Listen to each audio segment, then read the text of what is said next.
Who is Tom Bombadil and why is he important? How do halflings survive in a desert, or, for the matter, how do they survive falling from hundreds of feet in the air? And perhaps the most important question of all, is my boy Theo finally redeemed? All this and more for this discussion of the Lord of the Rings Rings of Power TV series, episode 4, right here on Bustin' Blockbusters podcast. Hey, welcome back to Bustin' Blockbusters. I'm Matt, and I am joined by someone who, much like the Goond, 1, is always right about everything. B, even when she's wrong, she's actually right. And 4, has her own YouTube channel that you should check out. Of course, it's Priscilla TV1 on YouTube. We're welcoming back Priscilla. Priscilla, thanks for joining me once again about season 2, episode 4, Eldest, written by Glenise Mullins and directed by, again, a twofer, Louise Harper and Sanaa Hamri. I probably butchered that name. Did I? Yes. Because you're always right. Yes, you did. Well, how does it say? How does it go? I think it's Sanaa. Ah, that's my eyes. That's not the typing. it's Finnish, no? So they always have like the accent in the end. Ah, okay. Well, let's not delay any. We always like to start off real quick with rating the episode on a scale of 1 to 10. And of course, we give it doubles because we're on the Double P Podcasts YouTube channel at very least. And then, of course, the Busting Blockbusters feed. Priscilla, how would you rate this episode, Eldest, on a scale of 1 to 10? I rate an 8 out of 10 double M's. Oh, of course. Wait, double M's?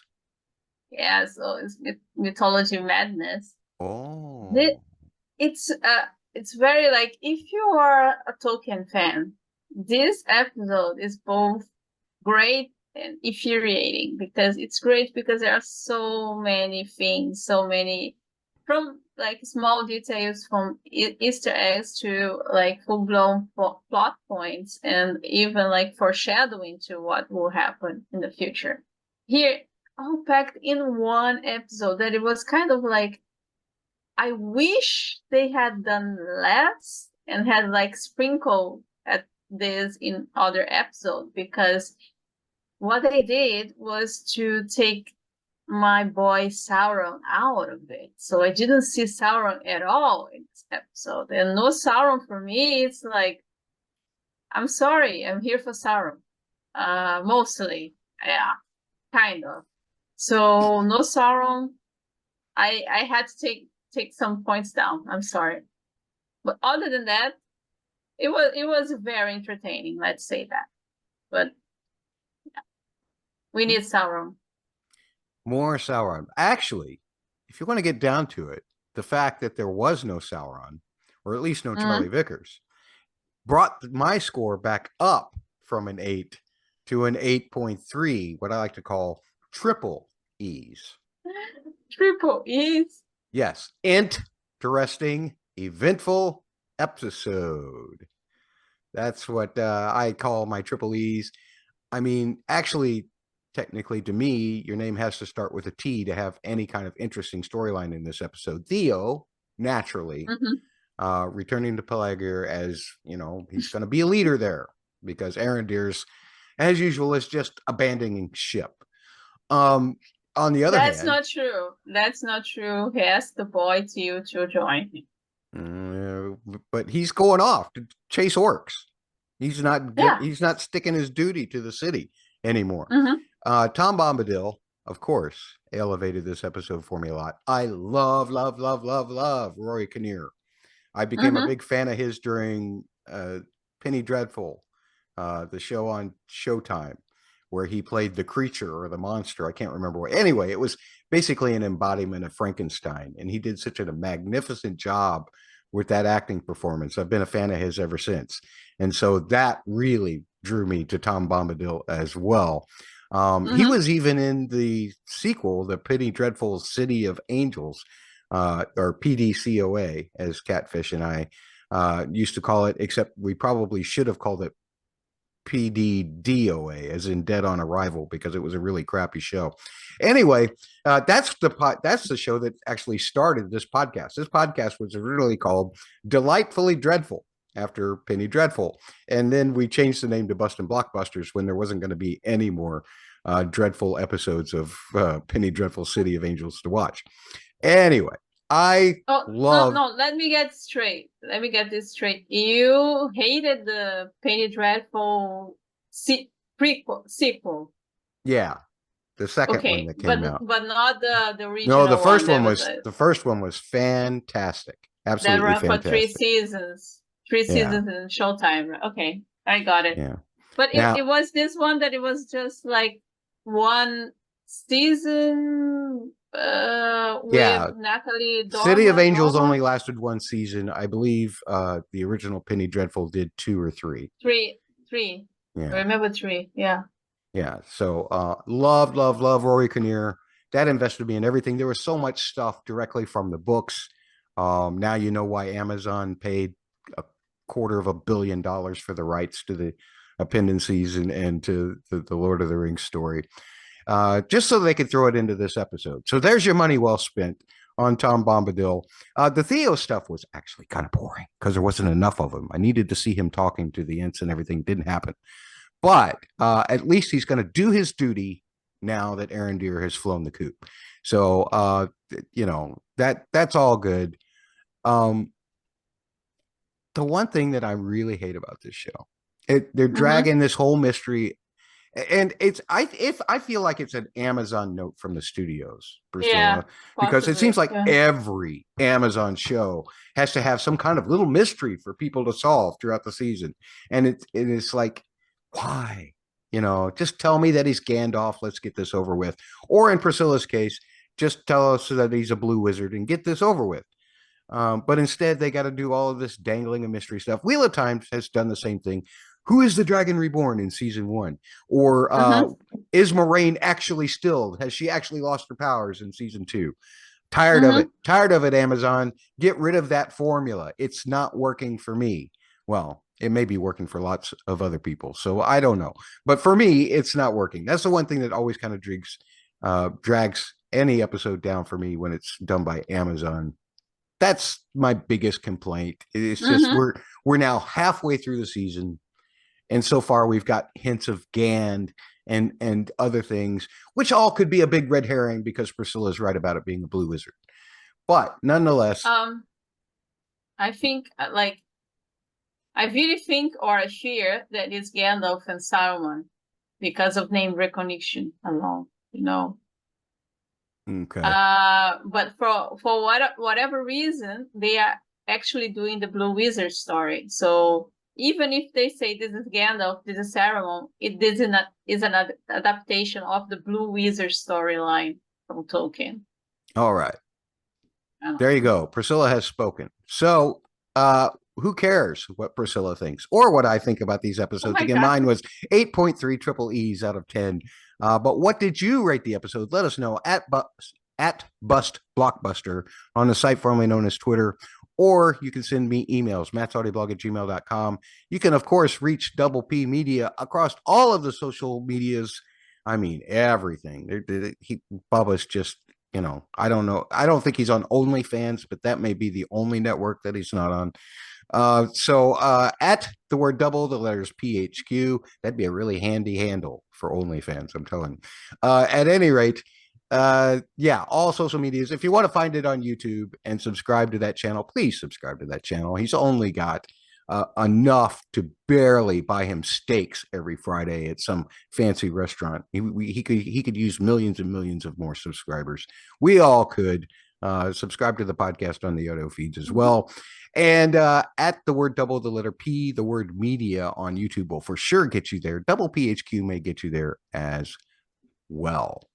I'm thinking that we should do things just a little bit differently. I mean, the whole Tom Bombadil thing, Priscilla, for me, is really summed up in a Jay Giles song, because that's all Tom Bombadil sang.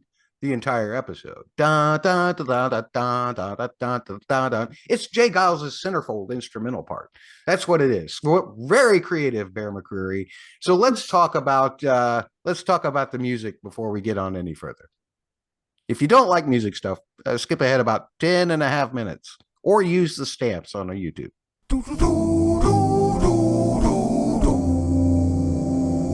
So in this week's musical analysis, we're going to be talking about, well, naturally, Tom Bombadil and that lovely theme that happened. Now, everything I said about it being very similar to the J. Giles Band, that I've been saying this entire podcast, is entirely true. It's the same melodic shape. It uses some of the same notes. It even uses some of the same rhythms when Tom Bombadil is singing. But if you listen when he starts calling himself eldest and is talking to the stranger, you hear the theme underneath. And the way it's dressed up by Bear McCreary is very nice. Now here's a question that we can ask as watchers, and maybe some trivia heads out there would know, or some people on the inside, and please let me know if you know. But did Bear adopt the thing that Rory actually just sang on the set? Or did Bear write a theme, which is likely to happen in my experience? He wrote a theme, and then that theme was fed to Rory to sing the lines of the songs. I think that that's probably the case. But there is a whole sequence of music that not only involves Tom Bombadil's theme, but it also involves the Dark Wizard and even the Stranger's theme at the end as well. And that's during the big talk about, can he help him get his magic? Can Tom Bombadil know about the Istari and what will be the Stranger's task? It's a very long sequence, and you can find it on one of the releases from Bear McCreary. I think it's exclusive to Amazon Music. They usually pop up on like a Spotify or something, 6-8 months later, has been my experience. None of the new stuff that is on Amazon Music outside of the official Season 2 soundtrack album is available anywhere else, or even on YouTube as far as I can tell, although I could be wrong about that. Anyway, I'm rambling. There is a cut on this week's edition of music. Bear McCreary releases a new edition for each episode. Last week, he released 3 of them. This week, he just released the one for episode 4. It's actually how a lot of people found out that the title was going to be Eldest for the episode itself, because information about the soundtrack was released the day before. At any rate, this cut is quite long, and it does go underneath.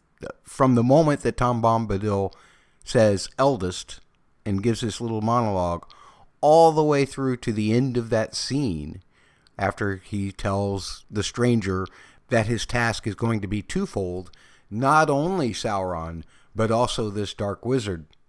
And I just want to start off, since I teased at the beginning, with the melody of Tom Bombadil. But one of the things that's really interesting in the way that Bear dresses it up are all kinds of elements that make Tom Bombadil magical, that make any character magical in any film, because we've been conditioned that way. There are voices that you hear singing the harmonies. There are glockenspiels, and bell sounds always sound magical to us. Why is that? I don't know. It could go all the way back to Disney times with like Peter Pan and Tinkerbell and all of those things. But you even think in the more modern day, if you can call it modern anymore, the Harry Potter films used glockenspiel a lot to play that melody, which is actually the owl's melody, but it's also considered the main theme for Harry Potter. Anyway, those kinds of timbres really help. And then, of course, you have the lush strings as well, playing the melody, playing harmonies. Woodwinds also playing the melody. It makes it feel folksy, strong, and magical. So the melody is this.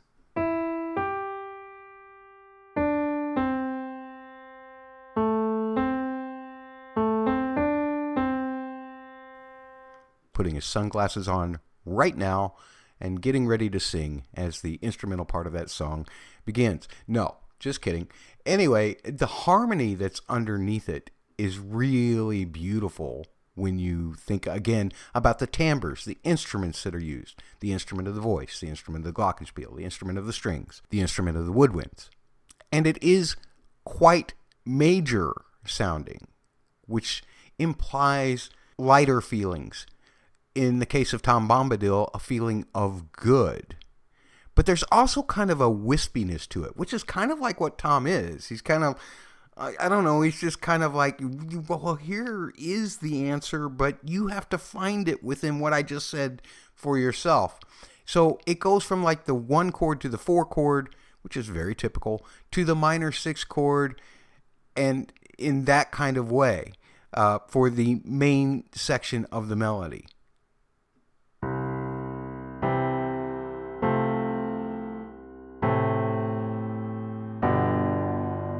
Then you have what I'll call the bridge, or the B section of that melody, which is a little bit harder to hear while they're talking, although it does come flourishing through in some places. But it's where it starts to deviate just a little bit from those very folk song kind of sounds of the 1 and the 4 and the 6. Instead, we get a flat 7. We go then to the minor 2, and it all feels peaceful, but it does feel like it's growing from the place that it was before, like this.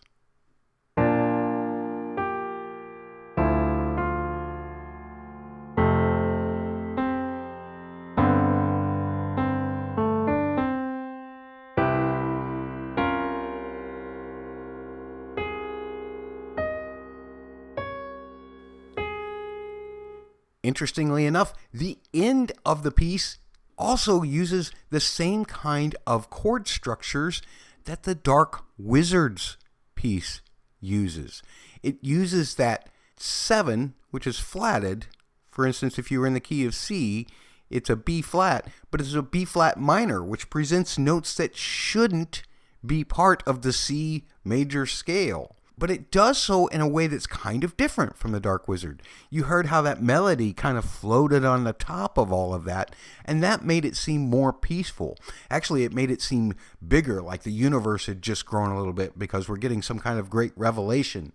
And that's kind of the point.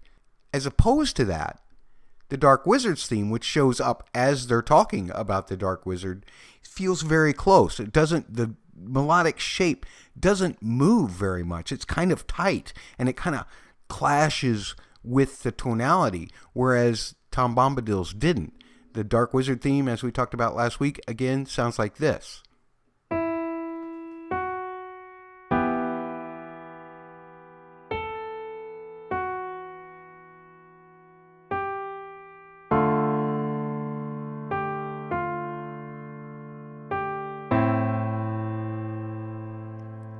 And there's real clash in there, but the harmonies underneath are actually the same.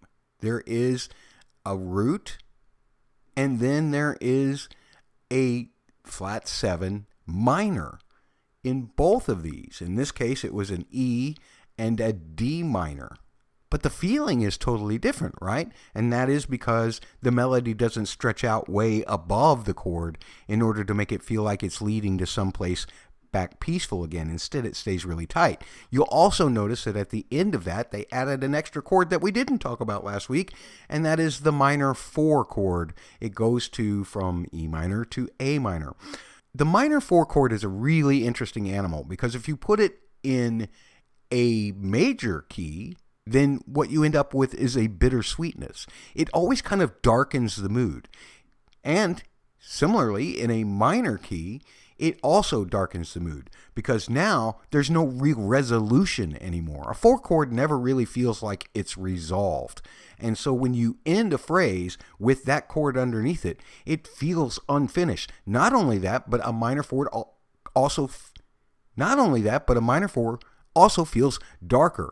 And so now it feels even more threatening that the stranger has to take care of this dude. And as Bombadil is explaining to the stranger that these are the tasks ahead of him. We have to keep Sauron at bay. We have to keep this Dark Wizard at bay. Hey, guess what? They may work together. It's up to you, buddy. And because of that, we hear the theme from The Stranger, which we heard in season 1. We've heard it underneath him, I don't know, ever since the 5th episode, maybe even earlier than that. I'd have to go back and check it again, but I have already broke that down. So please go back into our feed and check the musical analysis for our season 1 coverage in order to do that. But just to remind you what that melody sounds like, it's like this.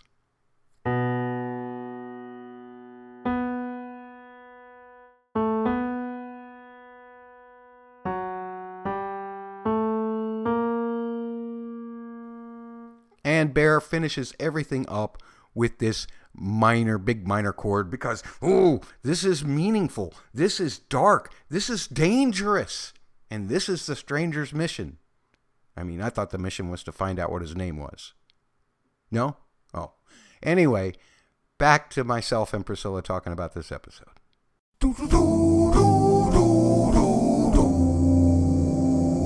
There's a game that we always like to play in which Priscilla always wins because she's always right. That's so not 1 true. and you B. You win all the time. That's 1 and B. No, I don't know. We'll check the polls for last week's ones. You definitely won the Durin one because you came up with the answer that nobody else came up with. So let's see. Let's ask you a question, Priscilla, and then I will tell you how wrong you are and why. What's worse, Priscilla? Being a store and getting abandoned by a burrows, or being a Harfoot and realizing that because of a burrows, you really don't have a home because the burrows has just been leading you around all over the place forever and ever. Generation after generation of burrows has said, let's go over here looking for Stuats or whatever that's called, the Shire, basically, let's go over there looking for it. Let's go over here. Let's go over there. Wait a minute, we went over here already, but we wrote it down. Wait a minute, that's the way back home. We don't need that. Thank goodness Poppy stole those pages. Anyway, what's worse, being a store and being abandoned by the burrows in the first place, or being a Harfoot and being led all around the place when you don't have to, if you're tired, big feet, all of that thing, when a guy could just say, let's camp here. This is the Shire. Let's stay here. I think this is pretty easy. It's basically being led astray by a burrow. So at least the stores, they have their homes and they are still in one place and they are still together. Like Nori and Poppy, they have not known anything other than wandering around and following a song. So I think this is definitely the worst thing. Yeah. Okay. Well, you're completely wrong, and here's why. Of course. See, when you're burrows and you just leave people behind, nobody / Merrimack has to steal water from a place because they've been left behind in a desert.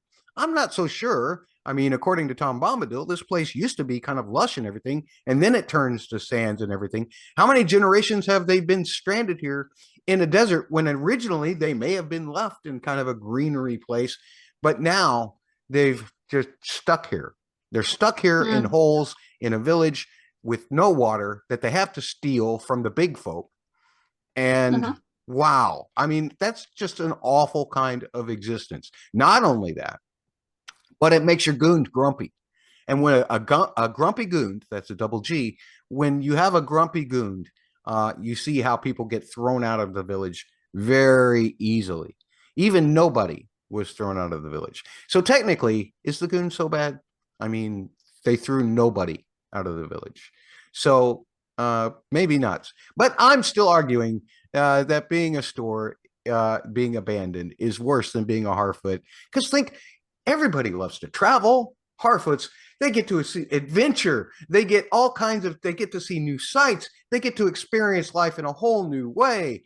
And they're pretty good at it. So what's going to happen to the Harfoots now that there are no more burrows to lead them? Will they settle down? Who knows? Folks, we'll let you decide. Yeah. We'll put it on the poll on the site formerly known as Twitter. It's up now, actually. You still have a few days left to vote on it. Please do. We'll give you the results next week. I just wanted to say, about the stores and no, you can't say that. burrows. No, you can't. No. Let me just finish. You were complaining about the mysteries, the mystery box of Amazon. I'm afraid this will be possibly like also like this plot will be kind of extended for some time, like a mystery, like a giant mystery box that you actually know the answer to. But we gave you the old school name for the Shire directly in the episode. Yeah, but you're going to only have to learn that it's the Shire in the 5th season. That's my prediction. The final season. Hey, you know what? You're probably right. As usual, even when you're wrong, you're right. What's worse if you're Elrond? Having to understand that Galadriel is actually always right, just like Priscilla. Or being stuck with a ring that you think no one should have because Galadriel did this to you. What's worse, Priscilla? For Elrond in particular. Or Elrond in particular, yes. Well, I think it's all about the ring. He has been against the ring ever since he found out that Sauron was behind it. And he has been consistent with that. So I think at this point, he's just mad at Galadriel because Galadriel was the one pushing for Halbrand, and because Halbrand turned out to be Sauron, and because Sauron helped to forge the rings. Therefore, the rings are the root of the problem, and that's why I think for Elrond it's worse that he's being stuck with the ring. And he already told the other people in his party that he thinks that Galadriel wasn't even sacrificing herself to protect him with the ring. So he has he's really against this ring from all standpoints, including emotional. Okay. Well, I mean, that's a very well thought out and logical argument. But Priscilla, you're wrong. And here's why. Because you're always right. You are always right, Priscilla. It's you who are always right. And I can't stand it when I see another character who's always right, who knows how to use these rings. She tried so hard to get Elrond not to go to the Barrow Rights or to the Barrow Downs. And guess what happened? Ghost showed up. Now, Elrond was the one with the lore who knew how to take care of him. She did not. True. But that doesn't mean that she was wrong. It just means that she was not informed. And so, therefore, Elrond has to be super frustrated. Look, girl, you throw me into peril. I got to save you. And now, every time you go and you give me the ring and then you go off and you look like you're sacrificing yourself for the rest of to the elves. All the other elves are going, oh, Galadriel, what a hero. And here I am stuck with this ring because it always makes you look right. Galadriel, just swallow your pride for once and say, hey, maybe I didn't think this thing through. And it's not going to happen because there's no reason for you to. That's got to be the most frustrating thing if you're an elf, to meet the perfect elf. Here you are, you're an elf, you're the most superior being in all of the world, all of Middle Earth, the most superior being, except for maybe, a Gandalf or there are more superior beings. At any rate, you're far superior than all of these dwarves and men and all of these and halflings. You know so much more. You do things so much more. But there's always that one. There's always that one bad apple. In this case, it's a really good apple. An apple so sweet because it's always right. And it makes you look like an idiot. I'm saying Elrond should definitely feel worse for having to understand that Galadriel is always right. Final question. We're going to put that on the poll as well. And maybe tone down some of my argument because it was kind of loud. I would say you should tone. Yeah, I would say you should tone down because it was so contradictory. You were like, good is bad, bad is good. It was crazy. And then you talked about apples. You lost me at some point. I'm sorry. Speaking of bad apples, what's worse? Finding out that you have to only face Sauron, that you not only have to face Sauron, but also another E-Star as well. or the fact that in order to do so, you're going to have to learn magic from a guy who does sing-alongs with goats and lambs. I think the worst is finding out that you have to face not only Sauron, but another star as well. I think actually it's the other way around. It's worse finding out that you have to face Sauron, not only the star, because the Dark Wizard, I think the stranger was fully already understanding that he had to face. But then Tom Bombadil came, was like, oh no, you know what? There is another one, Sauron. And then he was like, oh my God, I cannot even like make a tree bloom. I cannot do anything wrong, right? And now I have to somehow defeat Sauron, 1-1. So I think this is the worst thing. And okay. At some point he was actually confused. He was the mystics thought he was Sauron, and he was like, what? So it must be very, very, very triggering for him to understand that his whole intent, like the whole motivation behind him actually going to Middle-earth is to take on this guy that has been at the core of everything he is fighting not to be. I think it's the worst. Okay. It's a very well thought out argument. And it's probably B. Even when you're wrong, you're right. Because we've seen Tom Bombadil only knows one song. He only knows one melody. That's going to get boring. Oh my gosh, it doesn't matter if the goats and the lambs and all of them just kind of hop in and jump along. I mean, singing the same song, singing Jay Giles' Centerfold all day long. Can you imagine doing that? Not only is that song derogatory, but so that'll bring you down on its own. But also, I mean, geez, that's a melody that just gets old real quick. Angel is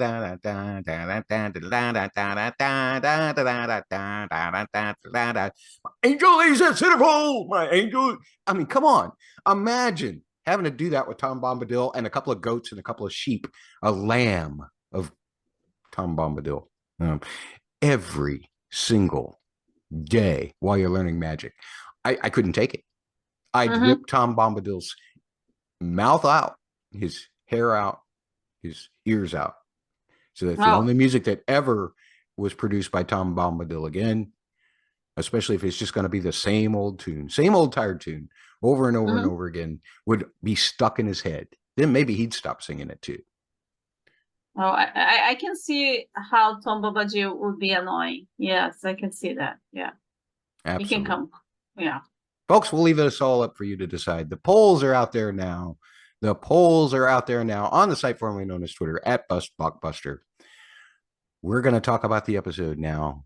It's time to spin the tiny wheel of topics.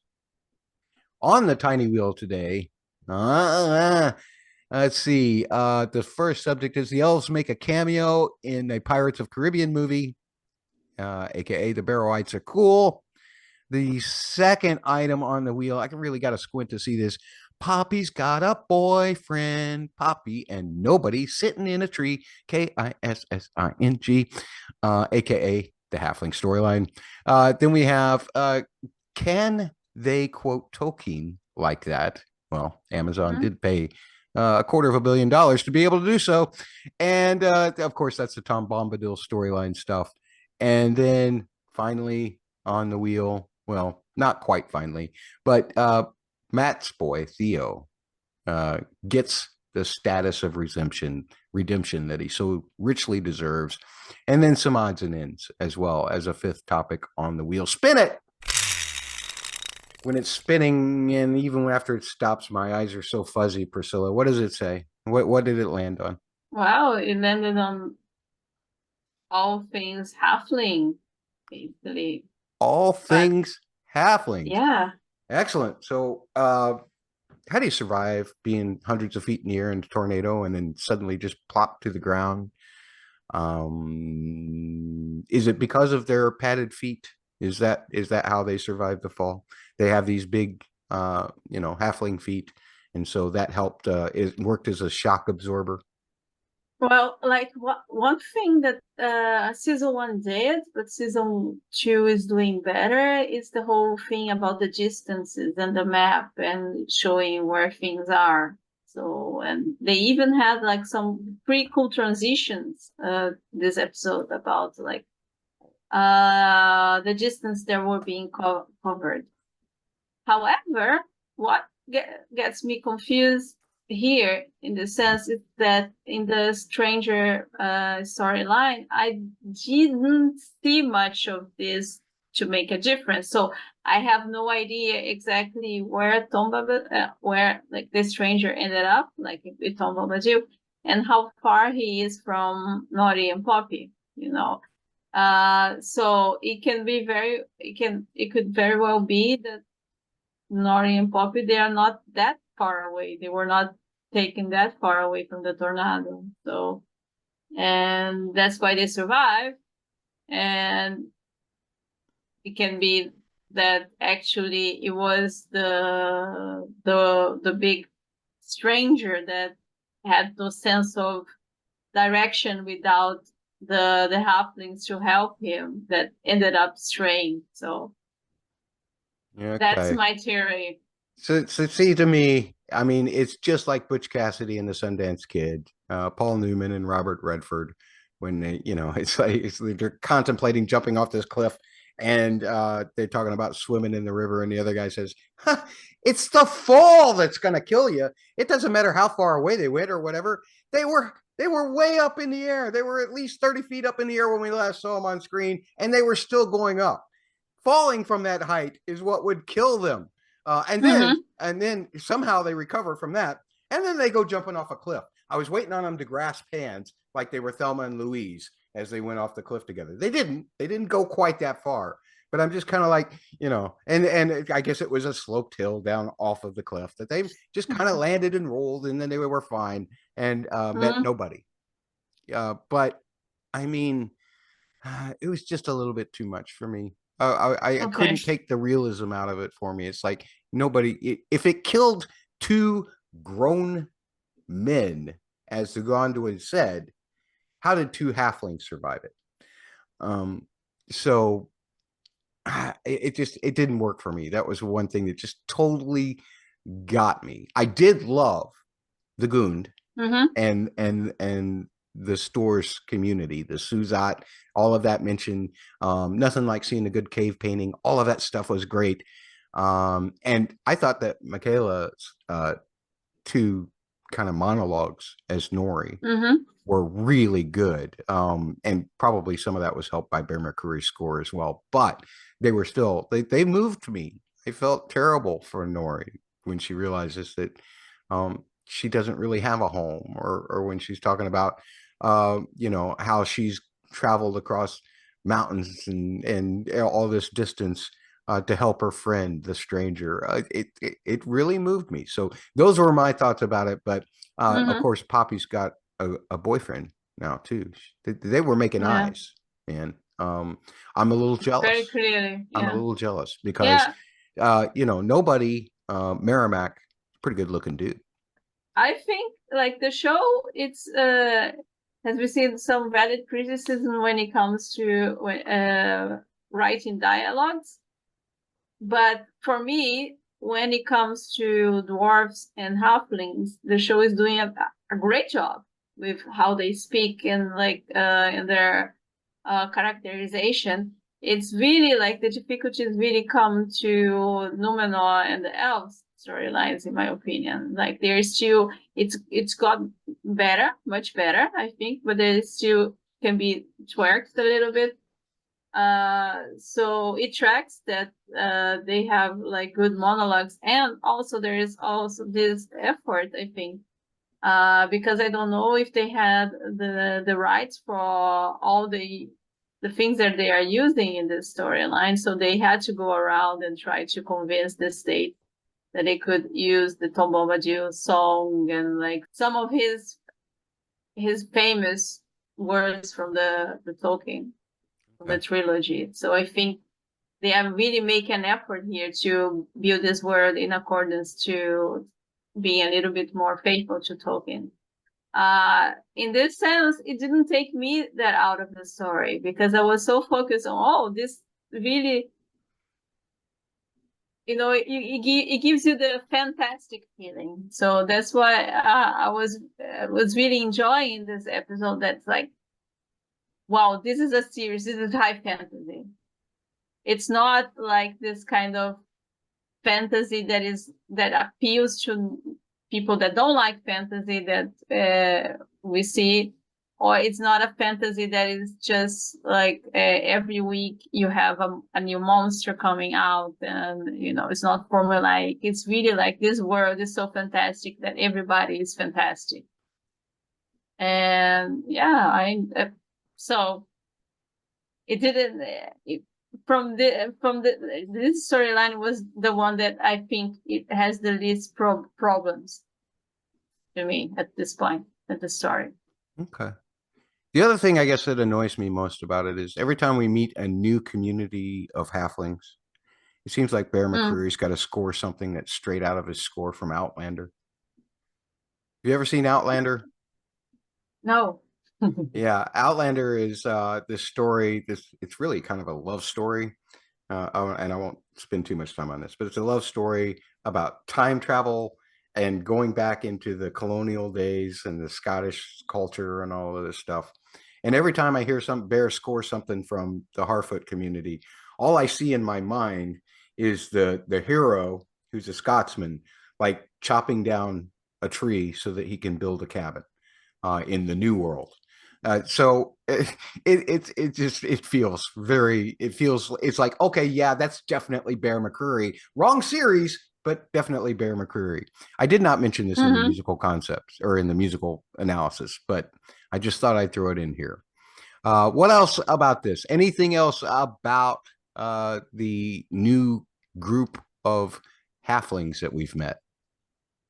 I love their costumes. Yeah. I want to live there with them. No, too dry, too hot. It looks cool.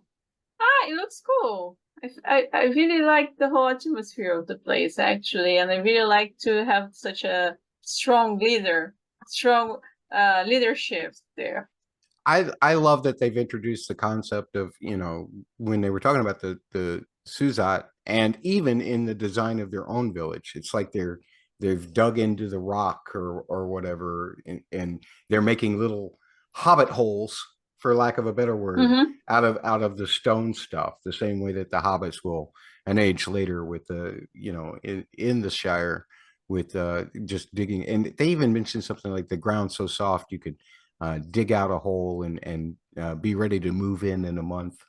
That was fun too. So I love the world building in this, and like you said, the lore and the way that they're kind of circumventing certain things is fascinating as well. But I like the Goond. Could not give a rat's patootie about Poppy and nobody. Don't care if they get together or not. I did like some of Nori's moments, but I just don't understand. It just feels like a diversion, or like you said, a setup for a later season stuff. How do all of the halflings come together to form the Shire, right? You're just against love. I'm a Harfoot hater. Yeah. That's what it is. Okay, spin a wheel. Yeah, so, all that lettering's so small, Priscilla. What does it say? It actually landed on the greatest character for you, in your opinion, Theo. Yes. Well, whether he's like Theo entering redemption status. Entering redemption with an E-N-T. I could not even like my rating. Yeah, I am so clever that way, aren't I not? You are. I tried my best to make justice, but I couldn't. It was like, yeah. It's a wonder that she shows up every week to participate in this kind of silliness, folks. And here's my prediction. Estrid is the unmarried woman that Isildur marries. In the lore, it just says that he's married to an unnamed woman. And I'm saying that Estrid is it, despite the fact that even though Priscilla was right, Estrid is still terrible. I'm sensing another double cross in all of this. She's bad. She draws a sword on him. First she saves him. Then she draws a sword on him. Then she's good. But now she's got her boyfriend back. My boyfriend's back, and you got sorry. Anyway, yeah, so there's got to be one more double cross in here to where she's going to be terrible. But then Isildur will forgive her, and they'll get married eventually. Estrid is now the unnamed. Okay, I have a feeling that people in Númenor are very prudish, and that they are very not very traditional. So I don't know exactly how old Isildur is, but he seems to have fallen in love very fast and very strongly. So I'm very, very worried about his well-being right now, because he could do better than Estrid. Estrid is just like almost a spy that maybe has a boyfriend or a betrothed, as they said. And there is not much like in common between them both, and that's not like, and only physical attraction is not a very good basis for a life, like a long-lasting relationship. You have to have some sort of middle ground, common ground. I don't know. I cannot see this relationship moving forward, but on the other hand, would they actually introduce another character to romance Isildur? They would have to spend more money in that. So I think you're right. Estrid is going to be his wife. Excellent. So our unnamed woman now has a name. It's Estrid. And that's our prediction. Well, it's my prediction. But Priscilla endorsed it. And remember, one, Priscilla is always right. Yeah. And B, even when she's wrong, she's right. Which you were right about the fact that she was just a woman caught in a bad situation, according to things right now. So you're still right in that respect, which is something that actually brought my whole rating down an entire point. Oh my God. It's so spiteful. Here's something. What did you think of the Ents? Because to me, I mean, don't ever mess with an Ent wife. She was terrifying, man. She was gonna just splat them, and I mean, she was terrifying. Now, I was the other one that was a dude Ent, right? So this is before the Ent wives disappear, as Treebeard said. They lost them.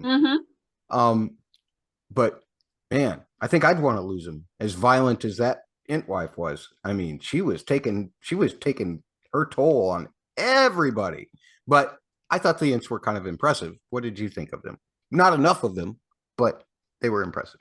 I really like them, and you said not enough of them. I really also think that they should actually not be that prominent. They should just appear once in a while, because they are supposed to be like living in the forest, guarding this forest, and not really interacting with people. They are supposed to be like almost like sacred guardians of the forest. So they are not supposed to be, a common occurrence. So that's why when they do appear in the trilogy, everybody is kind of like blown away, because they haven't seen them for a long time. And they already had like they sort of made an appearance in season 1, which was mostly, I think, in the prologue, if I'm not mistaken. And now that we saw them, we saw their personalities, and we saw an Entwife for the first time. I actually think they should keep their appearances like very in the low numbers. They should not come to like every season we are going to see them. No, I don't think so. Okay, but I can understand. You're right. You're right. I think like what they brought to the screen was this sense of again the fantastical. I would rather have them actually in another episode, or I don't know. I think it was too much. That's what I'm trying to say. Yeah. It was like they condensed too many fantastical elements in one episode, and this also not that cheapened, but it made the ends less impactful. Okay. I guess what I was really trying to get to is I would have liked to have seen some interaction between Theo and them, because I'm sure that he would have turned them around just as easily as Arondir did, with, an apology and a promise that he won't keep. I don't think so. I think Theo he has poor social manners, and he doesn't understand the ants and their importance. And Arondir, as an elf, as somebody who has lived enough, who has more contact with nature, he had the right degree of deference to them that they would appreciate. Theo is just like a confused boy at this point. No, Theo has learned his lesson. He's becoming a man. He's becoming a leader of men right now, right in front of our eyes, as he tells Arondir, "Oh, you go off and play. I'm going to go back and do my duty." That's what you go off and play. You go after Adar. You hang on to revenge while I move on with my life. That's Theo. Theo is thinking with the right mind. He's moving on. He's going to make a new and better life for himself and everyone around him. Theo is the hero of this story, without doubt. I won't be surprised if he isn't at the last battle with Sauron and all of them at the end of this series, and he's the one who actually cuts off Sauron's ring while Isildur just sits there like a himbo. No? Oh, okay. No. I don't know about Theo going that far in the story. No, we know that the story will be condensed, like the second. The whole second age in just 3 years. No, I think for the time spent in the series, we are talking about a couple hundred, like a couple centuries. So I'm looking forward to Theo dying actually in like next season. They have next season. So he'll be so I they're gonna if they stay with Theo, he will be played by another actor because he has to age. At the rate that they're filming and putting this show out, he'll be aged just fine by the time that they're done with him. That's true. That's true. We'll see him with gray hair and lying in a coffin because he was such a hero for Pelargir at the time that his story ends. They already established a precedence in the season. Like if they have any problems with a human character, just put the human character to the ground. Have a scene where somebody says, "Oh yeah, he got sick." Between seasons, ha ha ha ha ha. The seasons are very hard here, ha ha ha ha. He just died. He's a human. Humans die and move forward. I did enjoy the millipede or the worm or whatever the heck that was. I thought that was really cool. Creatures from the dark deep. Love all of that stuff. I know there's a quote or two from Gandalf after he comes back as Gandalf the White about beast down there, and he's also kind of talking about the Balrog, and these creatures actually scared the Balrog up, if I understand the lore correctly. Brought him closer to the surface, and then he's like, wait a minute, there's a mine up here, and he started getting mad at the dwarves. But I think that I just love seeing these. The creature that broke Sauron's ship in the first episode. All of this stuff. Cool. It's cool seeing all of these dark creatures. It kind of brings the Cthulhu element to everything, which I really love. Even though I'm not a horror guy, but I do love me some creatures that are not your typical creatures from around here, because I'm terrified of earthly creatures, but not so much of the dark deep creatures. It's the same with me. Like, we all have strange hiccups. For instance, like I cannot see torture, right? I can see murder, I can see, but torture, like I cannot see it. So that's why I never got to watch The Expanse, because like one of the first seasons, the first scenes, they are torturing a person with water, which is even worse, or air. I don't remember. So it's like I drop it 10 minutes, not going to watch this season anymore. So when I saw exactly the way you felt, I love the sea creature. I love that. But like this earth creature now, I was like, oh, I don't want to see this. And there's no way that Arondir and Isildur survived that long enough to cut through it. Well, maybe Arondir because he's an elf. Maybe he can hold his breath longer. But not only do you lose all of your oxygen when you go under the ground like that, or you have to start holding your breath then, or you're going to die. But folks, you don't get to live while inside the whale. You're not Jonas. There's no oxygen in there. If you tried to breathe, you would instantly die. And I don't think anybody could hold their breath as long as they did while Estrid stuck our. It wasn't that long. No, it wasn't that long. I think it was possible. Well, it was longer than I can hold my breath. Of course, I have COPD, so. Isildur, he was what? He was in the Marines, right? He was like, I don't know. True. He was in the Sea Org. Sea Org. Didn't he nearly drown? Didn't he nearly drown in season 1? So how the hell is he going to survive this? It's true. My argument fell off, and I even confused, with the Sea Org with the Scientology thing. Oh my God, sorry.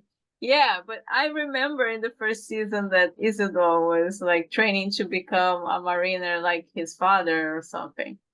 So I assumed that he would be better, but yeah, he's terrible. There's no way that Arondir can keep this promise, because the Ents say forgiveness takes an age.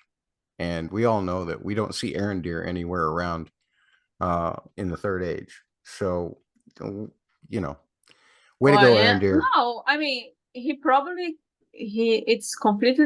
possible that he's alive by the Third Age. It's just that we don't see him because he's not created by Tolkien. So a hero as great as Arondir, not mentioned in the stories afterwards. Get away from me. Let's spin the wheel. Where did it land, Priscilla? Where did it land? So can they quote Tolkien like that? The Tom Bombadil story. Just quote after quote after quote after quote. Loved it. Loved it, loved it, loved it. Simply because, it was stuff that I had actually understood what they meant by. I love how Tom Bombadil, and I'll say I loved Rory Kinnear's performance.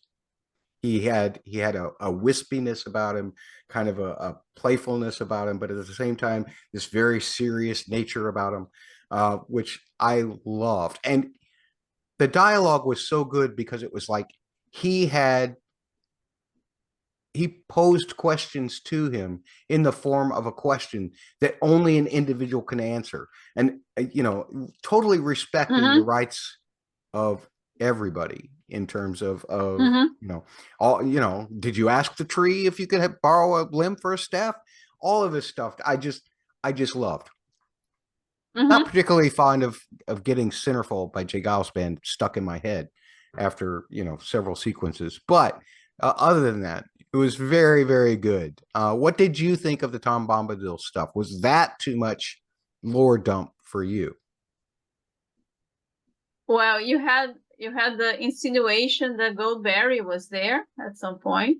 Yes. Like his wife, which is also another person, entity, creature, I don't know, that has no explanation in the lore of Tolkien, like Tom Bombadil. Nobody knows what Tom Bombadil is. And you can only speculate.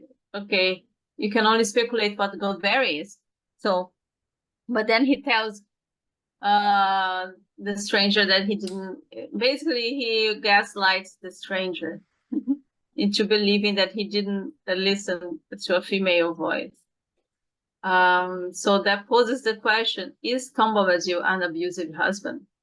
Is he keeping Goldberry a prisoner? Is he that jealous that he cannot fathom like another male gazing upon Goldberry? I thought Goldberry was the lamb. Or that. I don't know. But I didn't want to accuse Tom Bombadil of bestiality or anything, but I just assumed it was the goat. But you just did. You just did. So I was so surprised that I couldn't even go on. Anyway, anyway, it was lovely. And I really like you touched upon something that I was concerned about the tone of Tom Bombadil, because in the trailers and teasers he looked very serious to me, and this is not what the character is in the like when we encountered him. He's just this very strange, very like music aficionado, let's say, and person that lives and has complete control over his lands and his domain, and nobody knows. A neutral force because he doesn't take part in the wars of a war again between men, elves, dwarves, and Sauron. But they managed to actually make him joyful in a way that is not silly. Yeah. Whimsical. Even. Yeah. I think I really enjoyed the portrayal. I saw a couple of other reviews that were like, I wish he would be a little bit more happy-go-lucky, more musical. It was a little bit toned down for my taste, but I really think it's a matter of taste, and I really like the choice and the interpretation. That's like, well, a being so powerful, wouldn't one know more things, and to have another way of communicating with others. And that's what he was communicating through, as I said, the questions that he would pose back to not Gandalf, for the singing along. And yeah, I really like it. And I think that Amazon had to go through the state to get the rights to do Tom Bombadil exactly like they did. Because they were lifting dialogue, they were lifting things from the parts of the story they have no rights to. Yeah, well, I mean, there were lots of things like that, like when he was settling Old Man Ironwood down. You know, it's basically the same lines that Tom used, I guess, to free Frodo and Sam and Merry and Pippin in the old forest. And of course, those lines were given to Peter Jackson gave them to Treebeard when Merry and Pippin got trapped in the extended edition of Two Towers. So I loved all of those deep quotes and everything, but you've mentioned a lot of things about Tom Bombadil that I think we should bring up in our Council of El Camino. Dun, dun, dun, dun, dun, dun. It's not the Council of Elrond, unfortunately, folks. We don't have that kind of gravitas to our arguments. But I'm today going to make a case for the fact that Tom Bombadil is actually God. You said he was neutral. Very neutral. His origin is very much a mystery in the books, as you mentioned, as is Goldberry's. So I'm saying, you know, he says, eldest, that's what I am. I mean, Tom remembers the first raindrop and the first acorn. He knew the dark under the stars when it was fearless, before the Dark Lord came from the outside. That's from the Lord of the Rings itself, which was very similar to what Tom said in this episode. And you know, Tolkien has been known to say that his story is not just a religious one, but sometimes a very Catholic one. And so I'm just thinking, well, then where is God? Well, here he is. It's Tom Bombadil. He's the guy who makes you make the choice. I'm just presenting you the options. You have to present the choice. But remember, I love all things, so you should too. So tell me why I'm wrong, Priscilla. I thought Tom Bombadil was Tolkien himself. Was a little bit Tolkien. Well, Like Tolkien created this universe. So he's the god of the universe, yeah. No, okay. No, I don't think so. I think it's very wise for you to, when like creating a word, to admit that you don't know, you don't have all the answers. So in my interpretation, this is Tom Bombadil is like, it's a mystery that should not try to be unveiled. It just is. It's just there, you know, because there are things in our reality that don't have explanation per se. So I think Tolkien just put it like, yeah, there's this strange guy that lives in this part of like the forest, and he has his powers, and he has been alive for much longer than he was supposed to. And Gandalf has been like has some sort of friendship with him, and even Gandalf admits, yeah, like you cannot even ask for his help because that's the way he is. He's not that he doesn't take things seriously, but he's not going to take sides. And there are other creatures in the lore of Tolkien like this. If you remember, I mean, if you consider that he kept writing and he kept changing and he kept adding things and he kept actually changing his idea, his mind about things. The story of the elves started out a little bit different than they turned out to be. So there were other creatures also when the elves were not around. That's not Tom Bombadil. And I myself, I like this kind of mystery, that you should not touch it and you should not try to rationalize, because it's not supposed to have an answer. So I think Tom Bombadil is really not supposed to have an answer. He's just Tom Bombadil. I'm so disappointed. This council of El Camino is now adjourned. Or you can say that he's Adam and Goldberry's Eve and whatever. They're just like the first people. I don't know. The Lamb of God. He was holding a lamb. The Lamb of God. I mean, I'm sorry. I'm done arguing. Tom Bombadil. Anything else to say about him and the stranger? Stranger's got to face two guys now.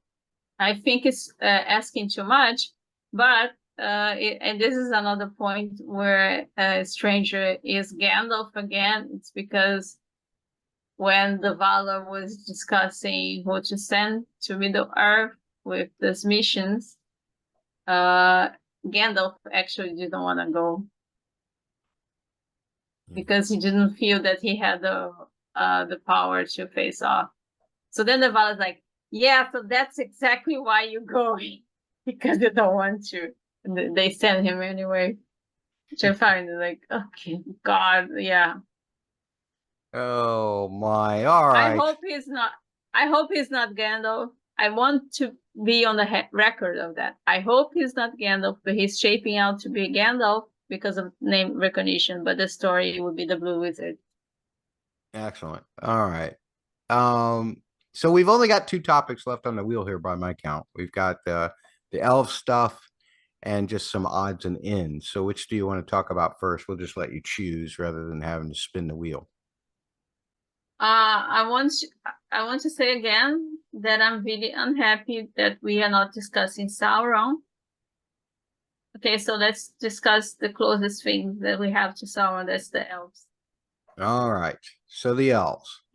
I mean, we've already talked about in our What's Worse section about how anti-ring Elrond is. I mean, he's sticking to his guns on this thing. He's so disgusted about it. I almost was thinking, is he just going to turn around and try and help Galadriel out of spite because of this damn ring? But surely he has to understand that Adar is also, his origins are elven. So could he wield that ring? With the part of elf of him, would he be able to use it? I don't know. I don't think so. Just theoretically, I was just throwing that out there. Okay. Well, theoretically, yes, I suppose. I don't know, because Galadriel specifically gave to Aaron, so Aaron could take the ring as far away from the orcs and from whatever was happening there. So basically, maybe that's what Galadriel was thinking. The same thing that you're thinking about other. Yeah, because her and Adar have some history from season 1, so she might. But remember, like, they were there because they were also trying to track Sauron and trying to tell Celebrimbor not to trust Sauron. So maybe she also thought, okay, maybe if Sauron is there, I don't want Sauron to have the ring. So it can be both ways too. Okay, all right, that makes sense. That makes perfect sense. What I know that you said it was kind of lore overload, but what do you think about these Barrow-wights? Because I think in the lore they actually come a lot later. But the Barrow Downs. I remember I watched a presentation by Nerd of the Rings earlier this week, and he said that the Downs themselves were there from the beginning of or the end of the first age, or the beginning of the second age, or somewhere in there. And so these actual, are they twisting the lore to say that it was Sauron's evil that was awakening them instead of that's what Galadriel thinks, instead of the Witch King? Yeah, I mean, but indirectly, who was responsible for the Witch King to become to amass the power? So indirectly, it was Sauron anyway, right? And the only thing that I think theoretically, you're stretching, so you're just saying, yes, this is like, right now it was Sauron that did this. In the future, he will teach one of his underlings to do that. Okay, so that's what you're saying. But indirectly, it was Sauron. However, like, they kind of like say that it was kind of an ancient evil, and they are in the second age, so it should not feel that ancient to elves. So the dialogue, they should have not put the adjective there. They should just said, just go with it. Yeah, this is these are very old places of rest for human kings that died in battle, blah blah blah blah blah. There is ancient in the evil here, blah blah blah blah, and that's it. So what I found in answer to you, what I found strange was like that Galadriel considering that to be like such an ancient thing. Okay. All right. Well, and the thing that for me too was the costuming. It seemed very old and Eastern. Yeah, Eastern. Yeah. That's true. Yeah. So that I don't know why. I'm like you. I'm kind of at a loss as to why Galadriel, who's been around for a while, would and not even. I mean, as right as she is all the time, just like you, Priscilla. I mean, take the time to read a book, for crying out loud. Elrond knew exactly what to do. Galadriel doesn't have time. She has no time. She has no shield. So she's been busy for 100 years chasing a slimy spaghetti thing around that she did, Had Galadriel known that Sauron, instead of being like ruling over orcs as she supposed him to have been, was actually just some glove, some like formless, awful black glue, she would have been disappointed or delighted that she would have like a chance of actually. Or maybe she'd have just had him. dinner. I mean, he looked like black spaghetti to me. Why not eat it? I think it would be impossible to digest a celestial being, but who am I to say?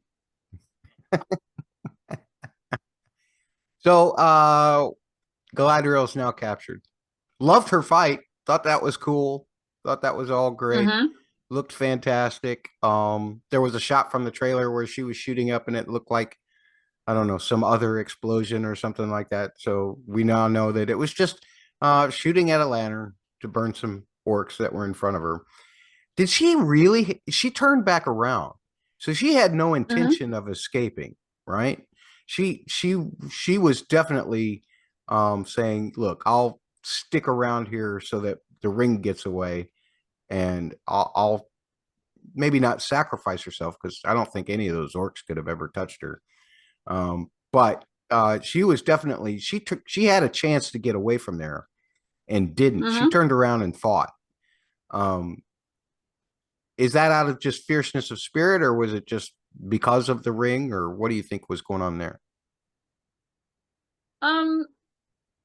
I am actually thinking that Galadriel was more strategic than we are giving her credit for, perhaps, at this point, because she's already agreeing with Gil-galad that she might be compromised. She has this in her head that the use of the rings it's a calculated risk. So she's being pragmatic about it. She also knows that the rings are keeping her some sort of connection with Sauron, and she is actually willing to use this supposed connection to Sauron as an advantage. Elrond is the one that is skeptical about that, if it's possible to use this connection as an advantage for him, because he has the mindset that maybe this is Sauron plan all along. But as the story is telling us, and as Galadriel is telling us, she is less reckless than in the first season. She recognizes her mistakes, and she's trying her best to use the tools that she has at her disposal to fight this. Even compromising with Elrond, compromising with Gil-galad. So I think that the fact that she said, you have to take this ring to Gil-galad, go, I will deal with them, and is the strategy, and being captured might be part of this strategy, like knowing to learn what the enemy is doing there, because remember, they were having this conversation. Why are the orcs here? Why are they marching against Meridian? We don't know. Is Sauron here? We don't know. Is Adar here? We don't know. So I think she wants to get information. Okay. Because my whole thing would be, is like, look, if I might become an agent of the enemy or be compromised as an agent of the enemy, why would I put myself in their hands? Although she's not really putting, you're going to have to refresh my memory on this. Is she aware of the rift between Adar and Sauron? Yes. Okay, she is. So yeah, okay, so surrender yourself to Adar, but not to Sauron. That makes sense. Ada told her, I killed Sauron. And she was like, you cannot kill Sauron. And Ada was like, you think an elf like me cannot kill Sauron? And she's like, no, it's not like that, dumb. Okay. So I guess she suspected that these orcs weren't working for Sauron, but were instead for Adar. Yeah. So she feels safer. So she might turn them against each other again. Is that part of the plan too? Saying, look, I think I know where Sauron is. He's at Eregion, and we should go take him. But we saw in the trailer that Ada was actually, we both hate Sauron, let's get together. So that's true. That's true. Okay. No. Yeah. Well, that should work. That would help, I would guess, her plan. Except for the fact that we also know that Adar kind of wrecks Oresian from the trailer as well, with Damarod and all them in there. More I trolls, wonder, please. remember, Halbrand returned to Mordor, and Halbrand is now in service of Adam. So I think this whole attack at Eregion is part of Halbrand's and Adar's strategy. Adar doesn't know, but he's actually working for Sauron. I think that's what is happening. He's being manipulated he doesn't by know, Sauron. Yeah. Exactly. Yeah. So Anata is there, and suddenly comes an army of orcs, and Celebrimbor has nobody to ask for help, and Anata is there. You know, Anata can just say, "Hey, did you see? I saved you another time." It can go many ways, but this is what I imagine is happening: is that Ada is just acting on a plan that he came up with Halbrand, but Halbrand we know is Sauron. Yeah. The elf Venger shot was just as cool as it was in the trailer. Loved it. Loved seeing those worth. We lost 2 elves, right? We lost the one to the Barrow-wights. Now wait a minute. Did we lose 2 or did we just lose 1? No, the ring one. healed the one, right? Apparently. Yeah. That was new to me. I didn't expect that. That was too fast. I think if like elves, they have some healing. I wouldn't say healing properties because they are not herbs, but they have some skills in healing. That's for sure. But I wouldn't think it was that fast, because Elrond has a ring in the third age, and he never healed somebody as fast as Galadriel was healing that. Right. Okay. So the ring, you're saying that they made the ring too powerful by doing that? I think they're like kind of making the series to appeal to both Tolkien fans, so that's why they are putting a lot of lore there. But like the audience is mostly comprised of people that might have just seen the trilogy, and you know, so this is like a common denominator thing. Okay. Oh, this ring has properties. Let's showcase these properties. Let's show them how powerful this ring is. Oh yeah, he just, you know. Also, the wound might not have been that fatal, but who knows? What else about the elves? Anything else? I need more Sauron in my life, and I didn't ask about Sauron. I was talking about the elf. Oh, okay. I really like the horror elements. I really like that, actually. I don't like horror movies in particular, but I don't either. Somehow I think the combination of being a family-friendly Tolkien, high fantasy, friendship is good series with some spooky things happening, it's very nice, and I would like that to continue this way. I really like it, because now we have all these monsters. The thing is, for me, I came to see a Tolkien episode, not an episode of Hellraiser. So, you know, I mean, I agree with you. I think that I think it's cool. I love those creatures and all of the spooky things and all of that. But you know, I'm getting kind of tired of jumping up from my couch every time, you know, every 5 minutes because something startle shocks me, you know. I like this spooky, but I don't like horror, like really, really scary. So I like some. Oh my god, that is a creature here in this cavern. Then you have a fight, and then it goes away. Yeah, I that kind of leads us into odds and ends. Actually, I just love what they're continuing to do with the maps and everything. Oh, one last question about this will be fun for you because it's about Sauron.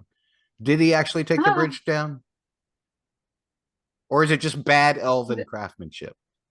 I have no idea, because it's getting to a point where you don't know if it's paranoia, it's Galadriel's paranoia, or if it's really like this way. Because you have between Galadriel, who has this connection to Sauron and now wants to get to the bottom of things, and Elrond blaming everything on Sauron.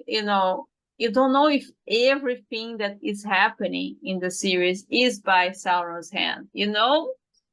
Right. That some of it is, but I am not willing to put everything like, oh yeah, this bridge, Sauron. I got like a headache, Sauron. I don't know, dude. There might be things that just happen because it's an old bridge, and you're an elf, and you don't understand that like things deteriorate with time, and then like a big rain comes, like a lot of like storms and blah, blah, blah, and then it falls down. I don't know. So it's all Sauron's fault. I would say the Barrow Whites are Sauron, because the messengers. I think it's too much of a coincidence. But remember, they also leave the space for being a coincidence, because when Sauron is there as Halbrand in Erigion, and then Brimby comes and says, "Oh, so the rings work," and Sauron's like, "Oh, so you didn't receive any communications from Gil-galad, right?" Like, yeah, no, I'm waiting. Like, Mm-hmm. he had this thing, of like gathering information from others and just playing along with it and like doing that. So there was your opportunity to talk about Sauron. You did good, because we love Sauron I don't around think here. so. I don't think so. I just don't want to say that he's not powerful. He is. He might be behind everything. Yeah, I would just think that you would want to associate as much as you love Sauron, you would want to associate as many things as possible with his greatness. No, okay.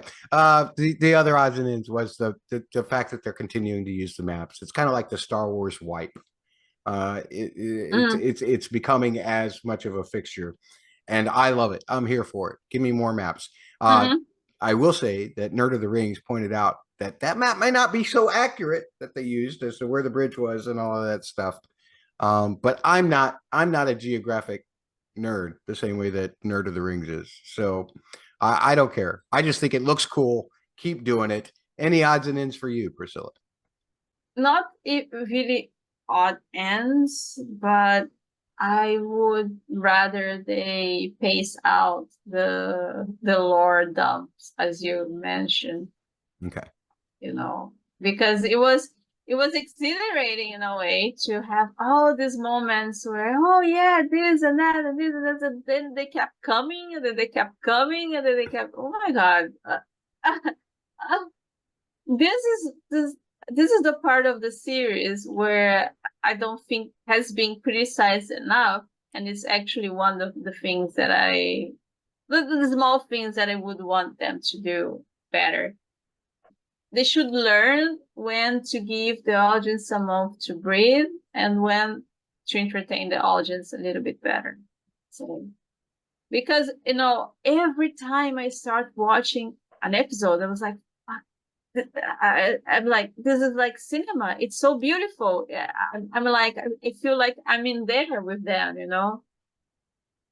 And then you continue with the episode, and then there's this things that keep bringing you out of the fantasy, and I want to be in the fantasy. When they achieve that, like in the first episode, I was like completely blown away. First episode, because they managed to. Oh, come on! You were blown away because it was Sauron. Yes, that too. Sauron. But no, I'm being serious now. Okay, I was like really like everything except for the blob thing made me inside, maybe like engage with it, you know. Even the blog thing, because I thought, okay, this is kind of a daring choice for them. They could have gone with the spirit, this embodied spirit route, but they chose something more icky, more organic. So I give props to that. Okay. But in the sense, because they kept it adding up, it kind of like cheapened a little bit. Understood. 3 words is next.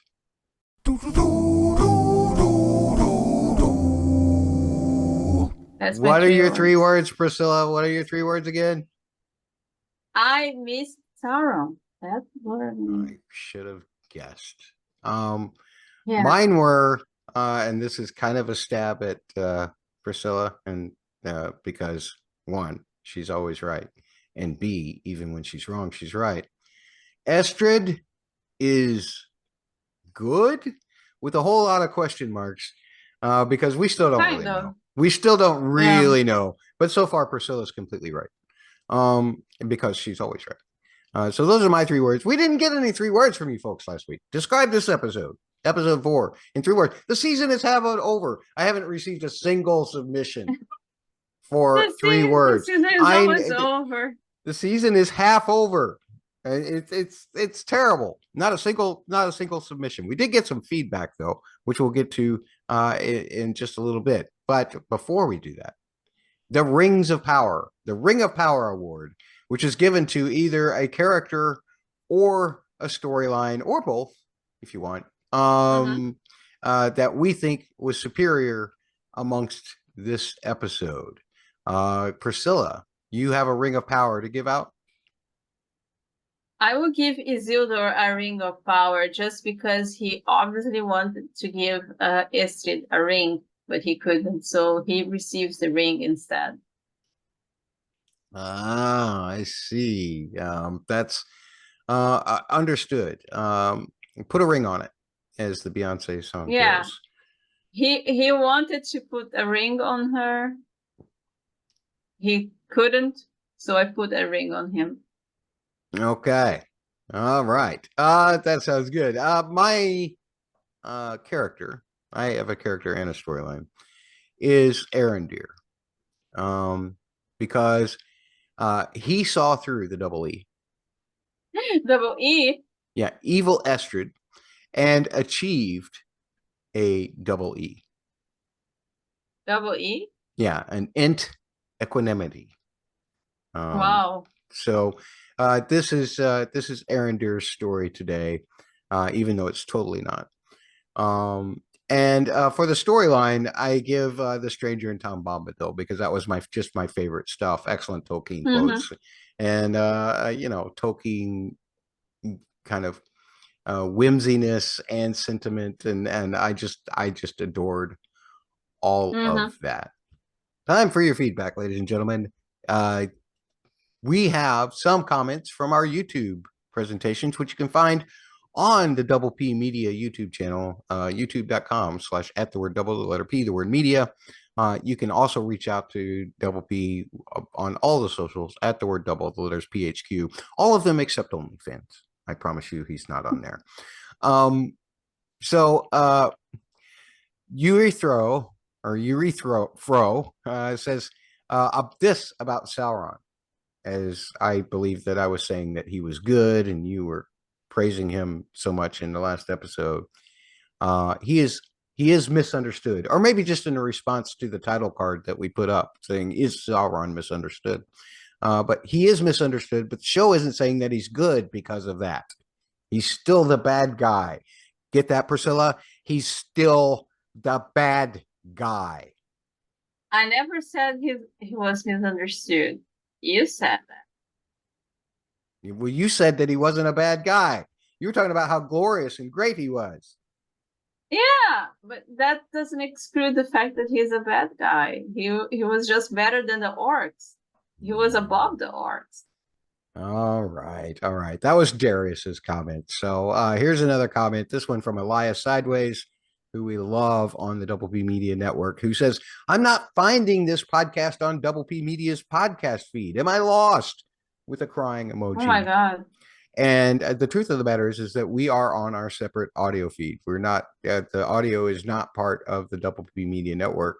But if you're getting it, you left this comment on YouTube, you'll always find us on the YouTube channel. Otherwise, you can search for Bustin' Blockbusters on whatever podcast app that you use. Please leave stars, leave reviews, whatever they allow you to still do from your phone now. I don't even know how any of that works, but we'd love to share any new reviews that we get on podcast apps. And but then the podcast is on your Matt Audio blog, right? So it is on mattsaudioblog.com. You can find all of everything that I do, all of the stupidness that I do, and some of the smartness, because Priscilla always brings a little bit of smartness to the stupidness that I do. That's not true. Sometimes I'm too hungry and I get confused. Oh, everybody gets too hungry. Priscilla doesn't even get hangry though. She just gets hungry. She doesn't take it out. She doesn't take her hunger out on me. So we asked a couple of questions, of course, last week in What's Worse. And now it's time to find out how wrong I was and how correct Priscilla was.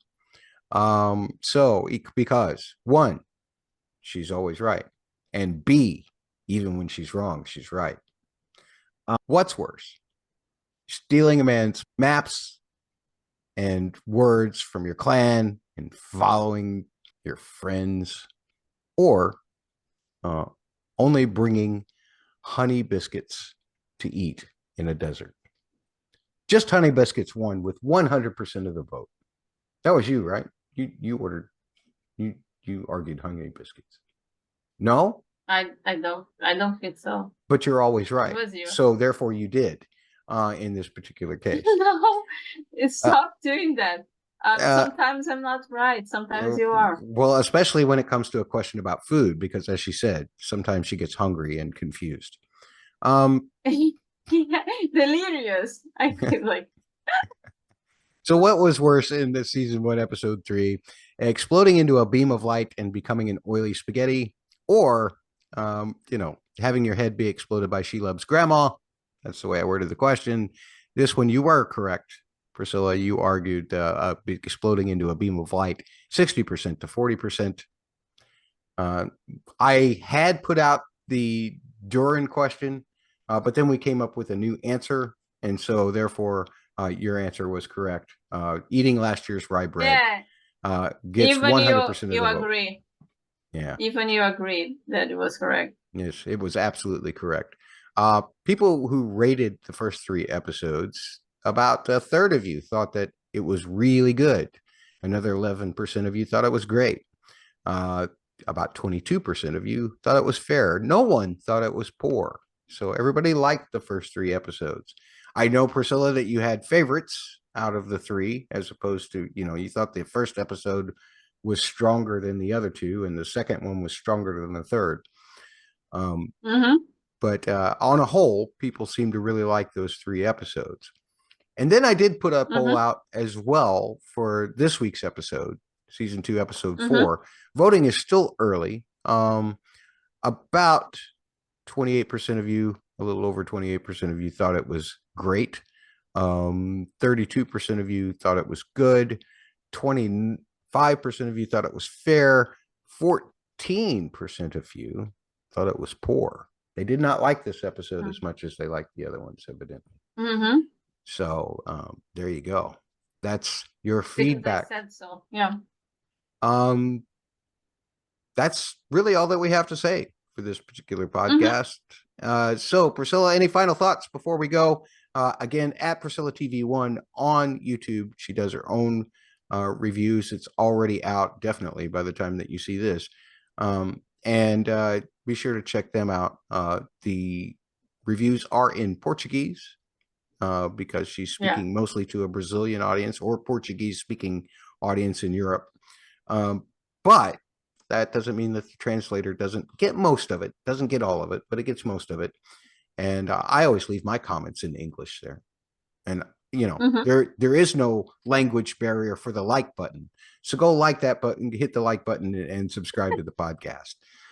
That's what I say for that. You do the same for Double P Media as well. At the letter at the word double the letters PHQ on the social medias, and at the word double the letters P, the word media on YouTube. Subscribe. Bubba's getting thousands and thousands and thousands and billions of dollars from his Only Murders in the Building reviews. Which is great. We all love the series and the podcast.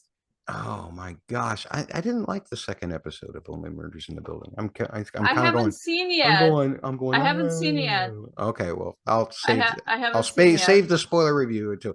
Yeah, but be sure to watch after you watch the second episode of season 4 of Only Murders in the Building. Be sure to watch Bubba break it down for you in Let's Solve Only Murders in the Building podcast. Find it on an app or at the YouTube channel near you. Final word, Priscilla. How wrong was I this week? How terrifying am I that I am even doing a podcast these days? You are great. You're great. Don't be so hard on yourself. No, a lack of Sauron made me kind of off my game. Yeah, a little bit more of Sauron would have been great, I would say. We'd all be in a better mood with more Sauron. See ya.